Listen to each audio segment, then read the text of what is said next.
Good morning, good afternoon, and welcome back to Watching Chickies. Now here on day 293 of our broadcast, and Watching Chickies is the daily live stream here on Reddit, and then later YouTube, about the lives and development of these 3 young chickens. Yeah, Miss Kagome? What do you want? Oh, good girl. Good girl. Got your voice all back today. Mr. Stormy's just going around. Hello there, my little son. Braveheart's having a lovely drink.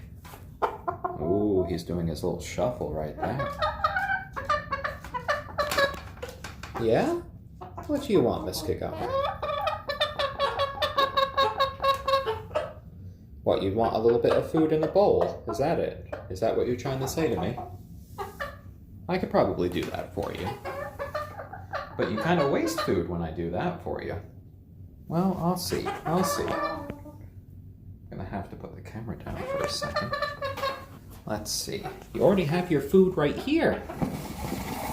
Why is it so much better for you guys when it's in a bowl, huh?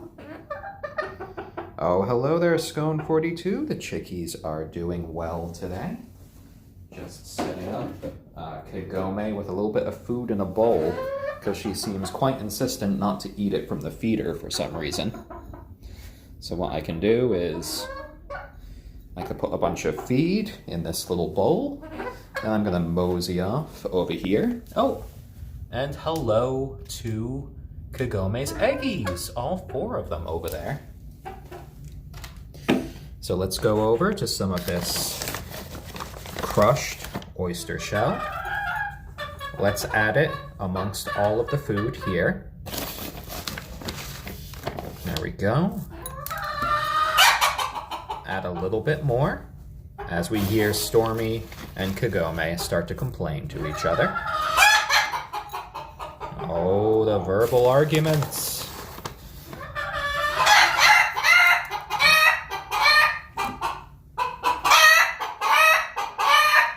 Stormy. There you go. There's a special little bowl of food for you all there.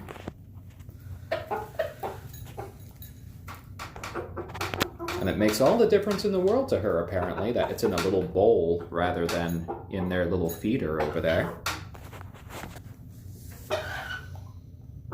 Oh, Braveheart, get along with Miss Kagome. You're even pecking Mr. Stormy there for joining in.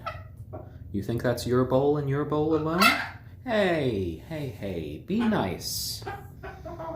Braveheart's still a little bit irritable with her leg at the moment. You could see she still has a little bit of a limp. We're giving her some outside time. She has been spending time in the travel crate just to make sure she rests the leg longer. Oh, Stormy's having fun eating. And Braveheart's moved on to just get a little bit more water over there. It's nice to see that she's kind of warmed up to the new watering dish. Oh, hello, Miss Braveheart. Oh, I could have picked you up. I could have picked you up. Oh, dear. I know. You wanted to come say hi to Dad. Wiping off your beak there? Yeah, just talking to Dad. Well, she'll want to settle down into a little bird blob form. Ah, there she goes. Good girl, good girl. Well, Stormy and Kagome are enjoying a nice meal together. Kind of picking out the different bits of oyster shell and grit. Stormy's already making quite the little mess there on the blanket, which is one of the reasons why I prefer them to eat out of the feeder. But I do kind of spoil them at times. Oh, it's okay. It's okay. Lots of little murmurs there from our Braveheart. She's always glad to see me. I think she's glad to stretch her legs a little bit as well outside of the little traveling cage. But, you know, she needs that extra rest for her leg. Some days I think she understands it more than others. hopefully it's just a few more days until it kind of clears up. We don't want her to strain herself. Irish guy, NYC, yeah, we do pick up the chickens each day. We give them little pets, we pick them up. So they do like to get petted. All three of the breeds that we have here, Braveheart here, our ayam cemeni hen, Kagome, our onagadori hen, and then Stormy, our silkie rooster, all are pretty well known for being friendly to their human caretakers. And it's helped that they've seen us every single day of their lives. We pick them up every single day, and they have that human interaction. That can make all of the difference in raising them, so they don't think of us just as giants here to steal their eggs. They think of us just as kind of members of their little flock, and they've seen us every single day, so yeah, they're quite comfy with us. I mean, that can be pretty evident with Braveheart right here, just snuggling in my lap. Hello there, Mr. Fuzzybutt. Oh, that's a good question. What is a good spot to pet a chicken? So petting, right near their breast right there. Braveheart doesn't really want to be pet right now. She's kind of like a cat. Sometimes she wants to be pet, other times she just wants to sit where she wants. A good place to pet a chicken is kind of like right behind their head, kind of a little scritch there.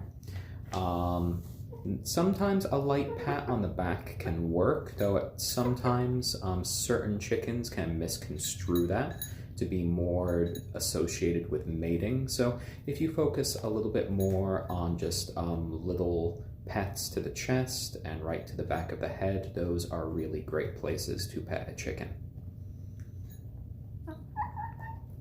Yeah, Kagome, lots of food there, and Stormy is quite the hungry boy today. He is just getting right into all that food. And you're right there alongside him. Braveheart just wants to snuggle up on my lap. No pets for her right now. I think she just wants to kind of possibly take a nap right here. You see her eyes just start to close as she listens to me.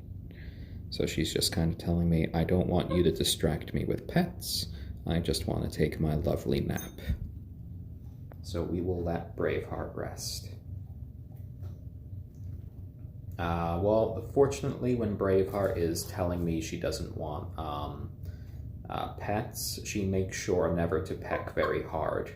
So it's not anything that could ever break the skin or anything. She kind of knows how hard to peck just to send a little message across. Braveheart in general tends to be not quite as verbal as Kagome or Stormy. She tends to talk in little murmurs, and if she wants to tell you something, a light peck can be her method of kind of telling you. And you know, with like certain pets like cats, they can, you know, welcome you giving them gentle rubs or something occasionally, but then they might tell you with a quick bat of their paw, no, no, no, now is alone time. And we get that from our little chickens. They're kind of like the cats of the bird world. They do like little bouts of affection.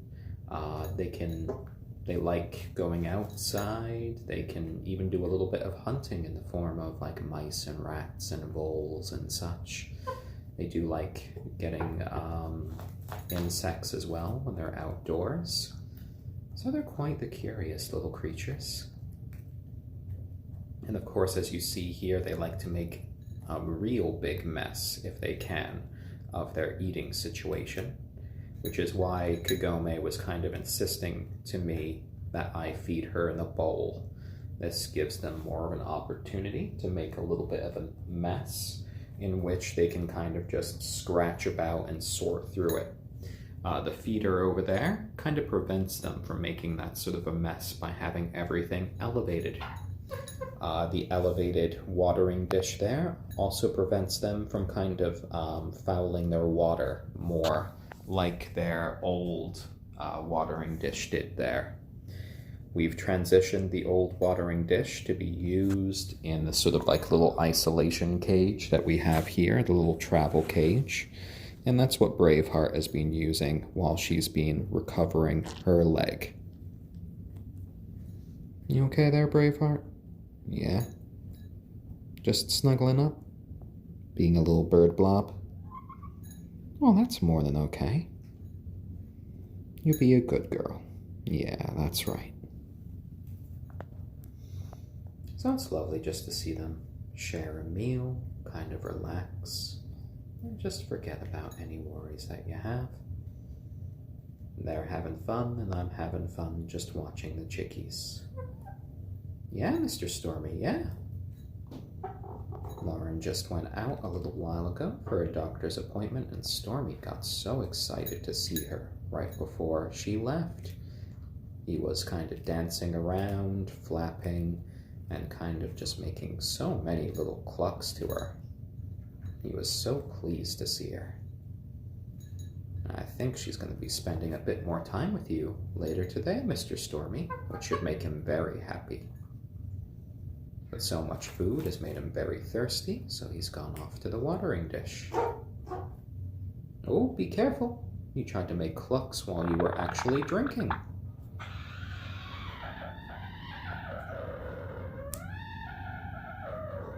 Yes, Mr. Stormy, yes, we're paying you attention as well. There you go, my boy. There you go.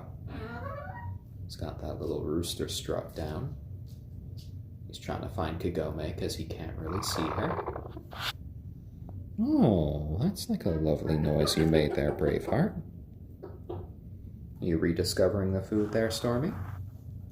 Find anything particularly tasty? Oh no, you want to say hi to Kagome when she's gone off to take her sand bath. Oh my. There's that little Stormy shuffle as he does his little mating dance. Alright, Braveheart. So I'm gonna see if she feels good enough in a little bit to maybe even go outside. We'd have to definitely keep her in the coop so she doesn't move around her legs too much. But I think it might be good for her to get a bit more fresh air today. We have been keeping her in more while she has her sort of convalescence period for her sprained leg. And we just want that to heal right. So we don't want her to strain herself too much. And you can see that she just really loves these moments where she's able just to chill out right on my lap. And just take a little nap. Yeah, good girl, Miss Braveheart, good girl. And the other two are always happy to see Braveheart around, because when we do take Braveheart upstairs for a little private cuddling where she's just like laying on our lap taking a nap, we do actually hear them kind of calling out for her. So, you know, when you have a flock as small as this, taking out a single chicken can make a difference to the others. That's why I recommend for chicken flocks, for chicken owners, to have a minimum of at least 3 chickens. Oh, they're drinking so much water. Look at those bubbles. Oh, Scone 42. Yeah, it is quite satisfying to see that the sort of love and care that we've put into raising the chickens just kind of come back to us. To see the sort of bond kind of deepen and grow, and to see like genuine affection come from them. Oh, good little Braveheart. Little chicken purrs there. Oh, she's ready for a lovely nap there. I know she does kind of like the warmth of a lap. There you go, Braveheart. You can take a little nap if you want. Don't worry, I won't bother you. Though I think occasionally Stormy's little noises do wake her up. Irish guy, yes. Stormy does mate with the girls. He mostly mates with Miss Kagome down here, our onagadori hen. Though on the rare occasion, Braveheart also lets him mate with her. She very often, I don't think, really sees him as such a great candidate for a mate because she is actually bigger than Stormy. So it's hard for him to kind of generate that sort of respect from her. Isn't that right, Mr. Fuzzy Butt? Isn't that right? Though growing up, I kind of noticed that he always seemed to prefer Kagome as a companion. He was always trying to be a little egg that went underneath her. He was always hanging around her at every point, just kind of following her around. So it's not all that surprising to me that they kind of, became the closer of the two when it comes to mating. Roosters very often choose one hen in particular to become kind of like as their sort of primary partner. So that's kind of what's happened in this instance as well. Yeah, Mr. Fuzzy Butt there. Such a fuzzy little butt there, Mr. Stormy.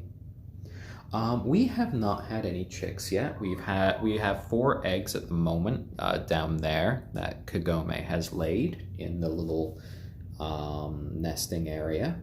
And the reason that we haven't had any chicks is because neither of our hens have actually been brooding. They have laid their eggs and then they just go away from them. So an egg will not develop unless a hen is kind of sitting on them to kind of warm them, or they're in an incubator. So because none of our hens have warmed the eggs, the embryos have never developed. So yeah, we haven't had any chicks. But that could be somewhat common. These chickens are just almost 10 months old right now.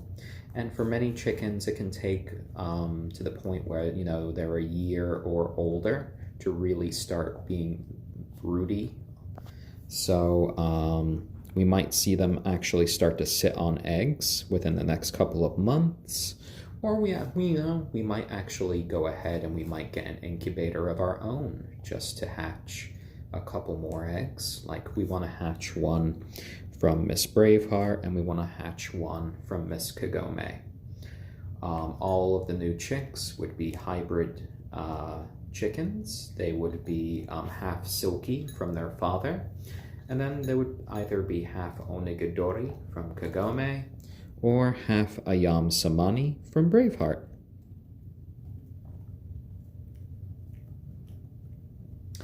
That's another good question. So fertilized eggs and unfertilized eggs are almost exactly the same, even when it comes to eating. So an unfertilized egg, so a fertilized egg will look exactly the same as an unfertilized egg, except on the yolk there will be a tiny little white spot about the size of a pinhead. Now, if that egg is not exposed to continued temperatures of around, I think it's 92 or 94 degrees Fahrenheit, the embryo will not develop, so that little pinhead will stay exactly the same. And it takes between like